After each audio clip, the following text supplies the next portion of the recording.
Hey friends, drummers, musicians out there, Mike again. Today with a little video how to process and mix the side stick sound of a snare differently or separately from the snare itself. This is a question Sarah came up with, and I thought this would be a great idea to show you. I'm going to show two different ways. One for the electronic drummers out there using virtual instruments, and the second version is this leads to the second version, but it's then like fitting to all acoustic drummers who have that issue, trying to process the side stick sound separately from the snare center sounds. As every time for all you pro mixing engineers out there coincidentally hitting into this video, this is probably not for you. I'm talking about some turnaround tricks for the beginners amongst us. So let's dive in. I've picked the song that I've just uploaded as a cover, which I played some month ago. Basically, the song is called Tennessee Whiskey by Chris Stapleton. So let's have a quick listen when the song starts.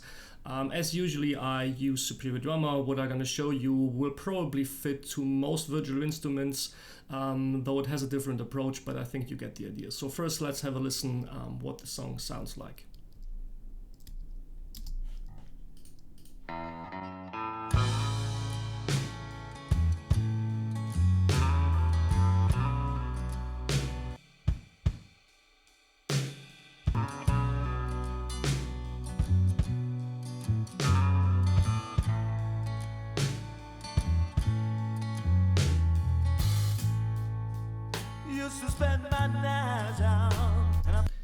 And it's especially that transition between the intro when the snare is played and then in the first verse where I played the side stick, or where the side stick is played.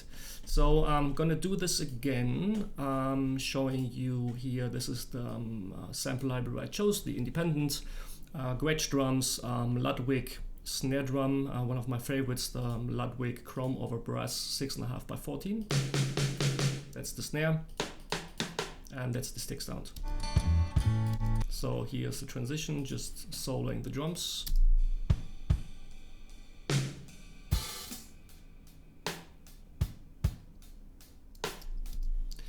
So the problem occurs when you then try to, and you of course you do 9 out of 10 times, try to process the snare drum, EQ, compression, that stuff. What you're gonna find here, so let's do this here. I did a bit of EQ on the snare drum, which I thought would appropriate, and then some compression, nothing really fancy. So, but now listen to the stick sound. First of all, it's a bit too low in the mix, which I could like change by volume in the software, but I would EQ it differently. So because I want to enhance that stack attack in the upper area. So let's do this.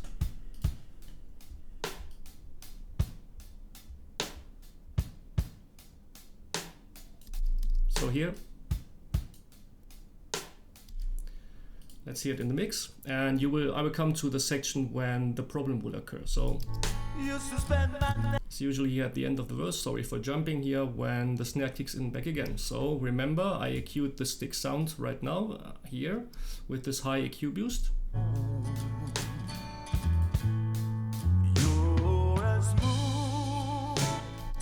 So you heard already on the first hits. Let's solo the snare, the drums again. So it's way too much high end because the snare like has to be low and fat in that song. So that's a problem. I think you get the point. In a virtual instrument, when you use software, it's quite easy. Like the basic idea is needs some turnaround here. So the idea is to assign or to allocate the articulation of the side stick to another instrument, or to the same instrument, which I usually do. I'm a little bit picky about this. Sometimes I try to use the same side stick or the side stick of the same snare I use. But of course you can use any other side stick. That's the adventure of the software here. So by doing this, we gonna here in Superior Drummer, go to in the top left corner, search for instrument, add an instrument, and here already is, and the first one that he's going to show me, the Ludwig chrome over brass snare. So we add this as a new instrument, which then occurs in the top left corner. Then we go to the main snare.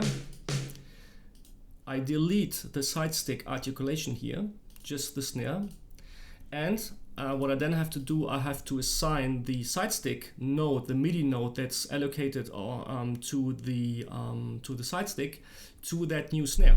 So I'm gonna go to the settings here, go to the snare, instrument 1, this is the new snare by the way, and here's the side stick sound. And I know from my drum model it was the note 40, so I hit learn. So now the side stick sound is assigned to this snare instead of this one. So let's check if this works.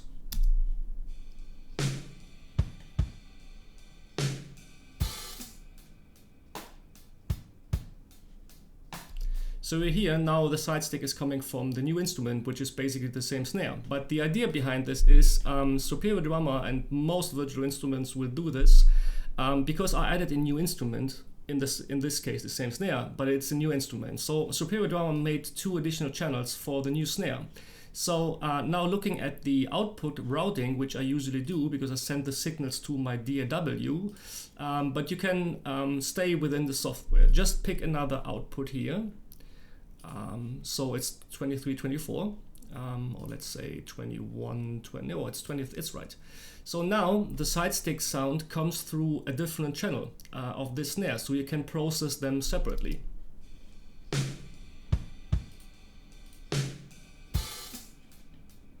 You see here on the right.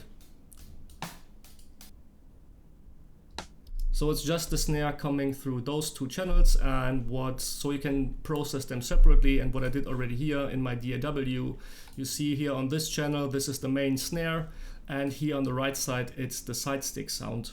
So I have 2 different channels right now, so I can process them separately. But of course this won't work in an acoustic world, which I'm going to show you now.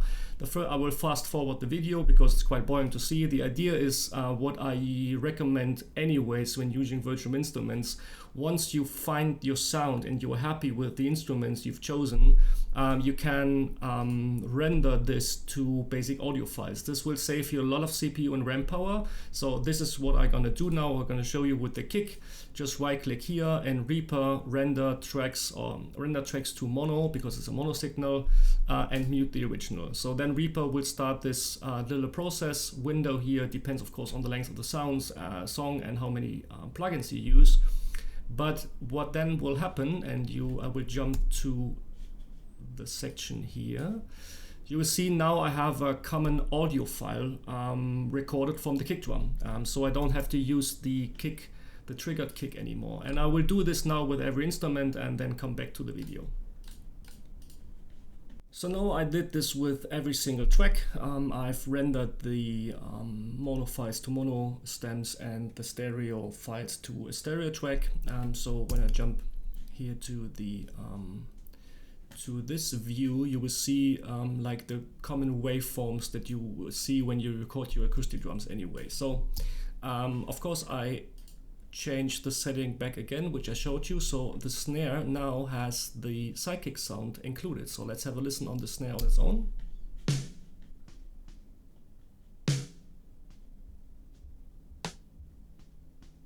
So you hear a little bit of the kick in the background, the bleeding. So the same problem, right? You have the side stick sound and the snare sound in the same track. But now it's even more easy and more convenient to use. And this goes, as I said, to all acoustic drummers as well. Just create another track in your DAW.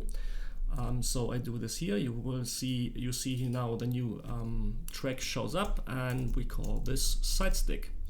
And now it's quite easy. You just go into your view here, and you see those are the big snare hits, and those where the body is a little bit shorter. So we clearly see here, this is the side stick and this is the snare drum. So let's have a listen. So what you then can do is you go in here and just split the signal. So choose something between the 2 hits. And then Reaper, it's just the shortcut S. So he makes a cut where the side stick. So I'm going back where the snare hits back again. I think it's here. Yes. So I'm going to here and jump to the next section. And so on here. So now those 2 sections, like this one and this one, you can just drag and drop to the next track. So then you have exactly what you've achieved before with the software. What you can do now, you have the Sidestick sound on different on a separate track. So I think this one, and hope this one helps you out to process your Sidestick separately. Thanks for watching, guys, and see you next time. Bye bye.